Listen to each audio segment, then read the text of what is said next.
Now, Paul is on this journey for Rome. This is where he's been wanting to go now for about 2.5 years. He appealed to Caesar, and now he's heading in.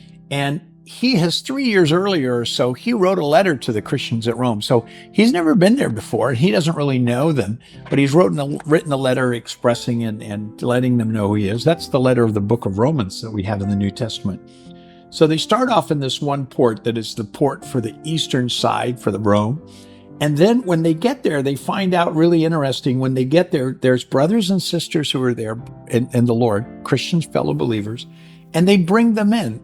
It's how hospitable the believers are everywhere Paul goes. When he comes along, they draw him in. Now, interestingly enough, it tells us then that they headed for Rome. And in verse 15, it says, they traveled to these 2 staging posts to wait for him along the main road. The first one is 43 miles away from Rome, and the second one is 33 miles away. These people are walking. These people who are followers of Jesus have walked for miles to greet Paul as he's preparing to walk in. And they meet him, they embrace him, they encourage him, they provide for him, and they walk in with him. And it's a wonderful example of what the body of Christ can be together.